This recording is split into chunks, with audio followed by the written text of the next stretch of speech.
ہم جب وزٹ پہ گئے تو سپرنٹینڈنٹ جیل نے ہمارا ان سے تعارف کروایا. تو تعارف کروا کے تو آگے محمد خان تھا بیٹھا ہوا. محمد خان کے ساتھ جب تعارف کرایا تو اس نے کہا جی میرا تو آپ نے تعارف کرا دیا, ان کا بھی تعارف کرائیں. تو مجھ سے پوچھتا ہے کہ آپ کون ہو؟ میں کہا جی میرا نام ہے مجید عبد القریشی. کہاں کے؟ میں کہا سرگودا کا. پنجابی پوچھتا ہے کتنی تعلیم ہے؟ میں کہا ایم اے. تو کہتا ہے قریشی صاحب ایم اے کر کے اس نوکری آمن دی لوڑ کیڑی ہائی؟ میں کہا جی کیوں؟ ایک گالیاں کڈن والی گالیاں کھاون والی نوکری, کدائیں لیکچر لگو آپ. تو پتہ نہیں میرے اندر سے کیوں یہ آواز نکلی.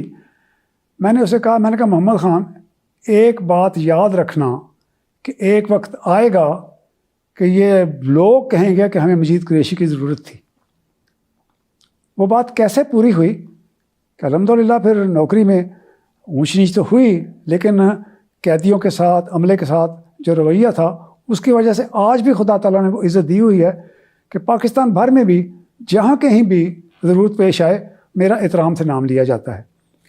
محمد خان ڈاکو پھر جب رہا ہوا, یہ بات ہے 81-82 کی, تو وہ مجھے ملنے کے لیے, میں اس وقت ڈپٹی سپرنٹینڈنٹ تھا کیمپ جیل لاہور میں, تو ملنے کے لیے آیا. تو آ کے اس نے مجھے کہا کہ قریشی صاحب صرف ایک آدمی پورے جیل کے محکمے میں جس کو میں ملنے کے لیے آیا ہوں اور وہ مجید قریشی, کہ تمہاری وہ بات مجھے یاد ہے کہ تم نے مجھے کہا تھا کہ ایک وقت آئے گا کہ لوگ میرا نام لے کر کہیں گے کہ ایسا بندہ چاہیے, میں تمہیں ملنے کے لیے آیا ہوں. تو یوں خدا تعالیٰ نے بھی مجھے موقع دیا ان لوگوں کی خدمت کرنے کا. جب آپ کی پوسٹنگ ہوئی تو روٹین میں تو کام چلتا ہی رہا, لیکن میرے خیال میں جو سب سے بڑا واقعہ ہوا وہ 79 میں اپریل کے مہینے میں ذوالفقار بھٹو کی ایکسیکیوشن تھی جو پنڈی کی اڈیالہ جیل. جی بالکل. تو اڈیالہ جیل میں آپ 76 سے تعینات؟ میں 76 میں وہاں سے چلا گیا تھا. پہلی پوسٹنگ جو میری ہوئی تھی وہ ہوئی تھی اس وقت ولی خان جو تھے ان کو وہاں پہ رکھا گیا تھا ان کے انچارج کے طور پہ اڈیالہ میں. نہیں, اس وقت اڈیالہ جیل نہیں تھی, اس وقت شہر میں جیل ہوتی تھی. تو کچھ دن پھر وہاں رہنے کا پھر میں واپس آ گیا سینٹرل جیل. پھر دوبارہ میری پوسٹنگ جو تھی وہ پنڈی میں ہوئی. تو اس وقت پھر یہ بھٹو صاحب اور اس سے پہلے جو تحریک کے 9 ستارے وغیرہ تھے وہ سارے رہے. تو پھر سیالہ جیل جب سب جیل بنی تو پھر میں وہاں کا بھی انچارج رہا. تو ہم میرے خیال میں ولی خان صاحب سے ڈسکشن کا آغاز کرتے ہیں. کچھ اپنی میموری بتائیں, ولی خان کس کیس میں آئے تھے اور پھر کیسے جیل میں کیسے رہے؟ بغاوت کا کیس بنایا ہوا تھا. خان صاحب کے بارے میں میری اپنی ذاتی رائے یہ ہے کہ بڑے وفادار اور اصول پسند وہ سیاستدان تھے. جب کبھی بھی ان کی ملاقات آتی, بیگم صاحبہ آتی یا بچے آتے, تو عام طور پہ یہ جیل کا روٹین ہے کہ جو بھی قیدی کو سامان دیا جاتا ہے اس کی ہم تلاشی بھی لیتے ہیں کہ اس میں کوئی ان آتھورائزڈ پروہیبٹڈ آرٹیکل تو نہیں ہے. خان صاحب نے آج تک کبھی ایسا نہیں کیا تھا کہ جو سامان ان کے پھل ہے, خشک پھل ہے, کوئی اور چیزیں ہیں, تو وہ دفتر میں چھوڑ کے چلے جایا کرتے تھے تاکہ ہم آسانی سے اس کی تلاشی کر سکیں.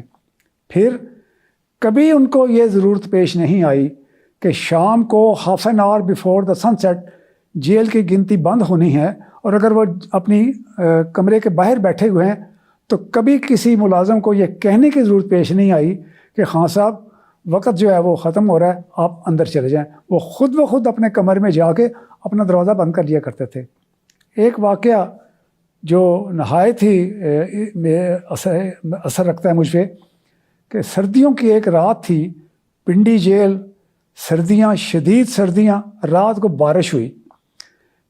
میں اپنی روٹین کی جو ہماری وزٹ ہوتی ہے جیل کی, وہ اپنی ڈانگری وغیرہ پہن کے میں جیل کی وزٹ پہ گیا, تو اندر بارش کی وجہ سے میں ادھر ادھر سے پھر کے میں واپس چلا آیا. صبح جب ہم لوگ دورے پہ گئے تو جس جگہ پہ ولی خان صاحب کو رکھا ہوا تھا اس جگہ پہ راستے میں بھی پانی تھا, اور جب ان کے ہم اس احاطے میں داخل ہوئے تو وہاں بھی پانی تھا. وہ اینٹیں رکھ کے تو ہم ان کے کمرے کے پاس گئے تو کمرے میں دیکھا کہ ولی خان صاحب, ان کو 2 ملحقہ کمرے دیے گئے تھے جن کا درمیان میں دروازہ تھا. تو خان صاحب درمیان میں اس دروازے کے کرسی کے اوپر ٹانگیں اوپر کر کے اوپر کمبل لے کے بیٹھے ہوئے تھے. اس وقت سپرنٹینڈنٹ جیل تھے سبت حسن نقوی. تو انہوں نے دیکھا کہ نیچے بھی پانی تھا, ان کی کمرے پر ان کا سامان جو تھا انہوں نے چپائی کھڑی کر کے اس کے اوپر رکھا ہوا تھا. تو انہوں نے کہا خان صاحب یہ میں کیا دیکھ رہا ہوں؟ تو کہتے ہاں اصل میں رات کو بارش ہوئی تو میں نے بڑی کوشش کی کہ کسی طرح کسی کونے میں چلا جاؤں تو بارش زیادہ ہونے لگ پڑی. تو پھر مجھے خیال آیا کہ یہ جو دروازے کا جگہ ہوتی ہے یہ سب سے مضبوط ہوتی ہے, تو اگر خدا نخواستہ چھت بھی گرے تو یہ جگہ محفوظ ہوگی. تو میں کرسی یہاں پہ رکھ کے کمر رکھ کے میں گزارا کر لیا.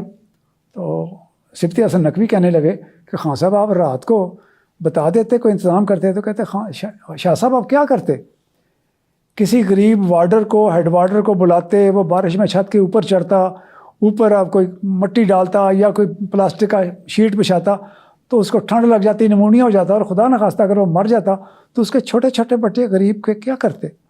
میری تو رات تھی گزر گئی, اب دن ہے, جو آپ نے کرنا ہے کر لیں. تو یہ تھا وہ کریکٹر اس شخص کا کہ اسی نے کسی کو یہ تکلیف نہ ہونے دی کہ رات کو یہ لوگ آئیں اور میرے اس پانی کو نکالیں اور ٹھنڈ میں جو گزارا کریں. پھر کچھ عرصے کے بعد وہ وہاں سے چلے گئے, رہا ہو گئے. یہ جو بات آپ کہہ رہے ہیں نا بھٹو صاحب والی, اس سے پہلے جب الیکشن میں بھٹو صاحب کامیاب ہوا اور اس الیکشن کو اپوزیشن نے نہ مانا اور انہوں نے MRD کے نام سے اپنی سیاسی جو تھی جماعت ایک بنا لی, PNA کے نام سے, جس کے تو سارے جو ممبرس تھے 9 ستارے کہلاتے تھے. نوابزادہ نصر اللہ صاحب اس میں تھے, مفتی محمود صاحب تھے, بیگم نصیب علی خان تھی, ایئر مارشل اسد خان تھے, جماعت اسلامی کے پروفیسر صاحب تھے کراچی والے.